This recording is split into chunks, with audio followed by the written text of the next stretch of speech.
Hello there, ladies and gentlemen. Welcome back to the channel. Space Cowboy here with another video for you guys here today. Before we get started, if you guys could hit the like button, that'd be greatly appreciated. Subscribe if you're new and hit that notification bell as well. The reason I ask that every go around, over 79.4% of you guys watching are not subscribed. So, if you like what you're seeing and you keep coming back, why don't you subscribe so you could stick around for more content? And if you're new, welcome aboard, and I hope you enjoy new Cowboys content when it comes out from this channel. So, Tony Pollard has officially signed his franchise tag. This is huge news for both sides, and we're going to go through the pros and cons for the Cowboys and Tony Pollard for where their negotiations will stand, because now they have until July 17th to hammer out a long-term deal. We'll see if it happens, and indications are going to look like no. So let's go ahead and start actually with Pollard's side of things. So Tony Pollard gets franchise tagged by the Dallas Cowboys. They can't reach a long-term agreement. And they're like, you know what, we had to pick a player to franchise tag, even though you don't have to, but this is what the Cowboys are thinking. So they elect to use $10 million for the running back franchise tag hit, and they place that tag on him.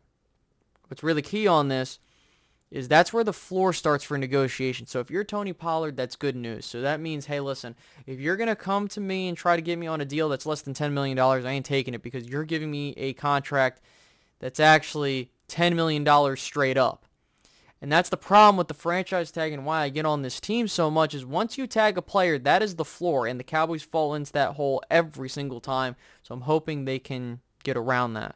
So look, you franchise tag Tony Pollard, and then you see what's going on in the market right now. Zeke has been cut. Derrick Henry's up for trade. Running backs are not going for as high as they should. So if you're Tony Pollard, you're kind of thinking, all right, let's go ahead and let's sign this tag, because I don't think I'm going to be getting anywhere in the 10 million APY range that I'm looking for, if that's your negotiation. Because like many other Cowboys fans, I also mentioned this too on the channel, you should look to rescind the tag and try to just re-sign him on a cheaper deal, because the market isn't helping. But probably listening to his agents, he did a smart thing and re-sign, or rather sign, more specifically, sign that tag. The reason you sign the tag is now you are given the floor of $10 million, and now the Dallas Cowboys have to come at your level to try and hammer out a long-term deal. So what does this mean for the Dallas Cowboys? Well, it means that, well, he's going to be playing on this franchise tag, and you kind of had to figure out what your plans are going to be. Are you going to sign Tony Pollard to a long-term contract, or are you going to draft someone and replace him in 2024? Now, I can see this going the way that Dalton Schultz went. We saw how the Cowboys handled things with other franchise tags, like DeMarcus Lawrence, for example, and Dak Prescott. If they were going to sign a long-term deal, usually that stuff gets done earlier in the offseason, especially before they hit the open market or before free agency begins. We saw this with DeMarcus Lawrence, and we saw this with Dak Prescott. Now, we have seen with Dez Bryant, when he got franchise tagged, they finally came to an agreement right before the deadline in July. So the way I look at it is that if we get into July with no long-term deal, if we're like still waiting on that, I would argue if we don't do anything before the draft, Tony Pollard's probably going to be a one-and-done guy. Another thing you want to keep in mind is during the draft itself, if the Dallas Cowboys get a running back early especially, you know Tony Pollard's going to be done in Dallas unless they get a hammered-out deal that makes sense for what the running back market is. Again, anything between $6 to $8 million is what you would look at for Pollard realistically, but if you're giving him anything more, that's an overpay. But even that, we don't know what he's going to look like, especially post-injury. So that begs the question, okay, if you do draft a running back, what does this mean? Well, if you want to go the cold-hearted way, what you would do is you would run the wheels off of Tony Pollard, make him have a career year on that $10 million franchise tag, and then let him go get paid elsewhere and just see whatever happens. And then the guy that you just drafted, having some mileage on him and 3 years to go until his contract is up, you start the process all over again. The Dallas Cowboys have this propensity to paying running backs because they're run truthers, and I'm hoping to God that they've, realized that, what, we can just churn and burn every couple of years with a committee of running backs. The whole wide receiver by committee is ridiculous, but with running backs, a little bit different. And considering the fact that the running back position is starting to be devalued again, you have guys where you got Bijan Robinson and Jahmyr Gibbs. You know, if it was years ago, we're having different conversations, but here we are, and we're in the year of our Lord, 2023, and I guarantee you that these dudes will go either in the mid to late first round. And whether you like them or not as prospects, and because they're running backs, whatever the case may be, it doesn't matter. So that's really the biggest thing. I believe that the Dallas Cowboys and their plan will be, if we go into the draft, we have not signed Tony Pollard, and we draft a running back early, say goodbye to Tony Pollard in 2024, without a doubt. And the other thing, too, is that the Cowboys let go of Ezekiel Elliott. Not saying that that bears in mind of what happens here, but you're getting money back from that. And also with it being a one-year deal, you're not beholden to Tony Pollard after this year.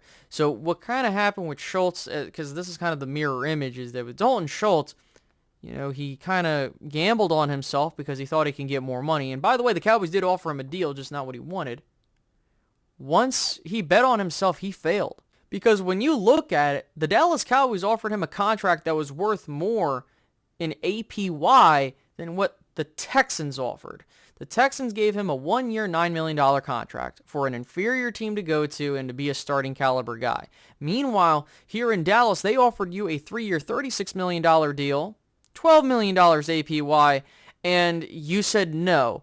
And that tight end market really dried up, and he basically gambled on himself and lost in that retrospect. So with Tony Pollard, you kind of have to look at it this way. Next year, if you don't get to a long-term contract and you're trying to re-sign something, in 2024, if the Cowboys draft a running back, you know damn well you ain't going to be here, especially if it's someone that has the same skill set.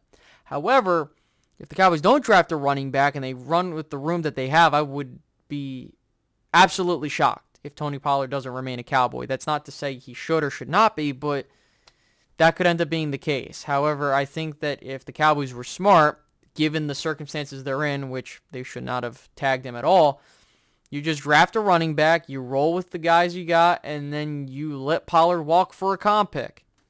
Someone will give him money. I just think that if you are going to pay him, the money has to make sense for what the running back position goes for. Let someone else pay him all that money, and he'll get his touches at whatever team he's at next.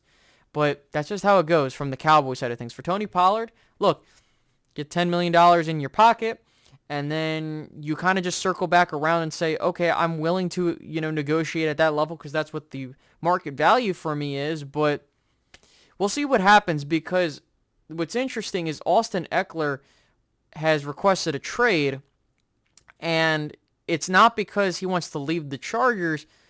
It's because of the fact that he really wants to get a new contract. So that's something to keep in mind as we move forward, because if Austin Eckler doesn't get a contract and he gets traded and then they give him money, that could push the market value back up for him, because with a guy like Austin Eckler, he's kind of like that do-it-all running back similar to Tony Pollard. So the way I look at it is, if I'm Pollard, I'm keeping an eye on that Austin Eckler situation, because I think that's going to impact what happens to Pollard in the future.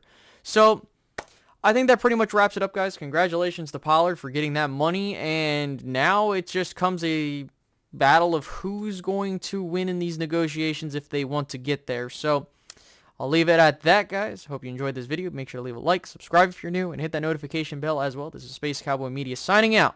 Have a good one.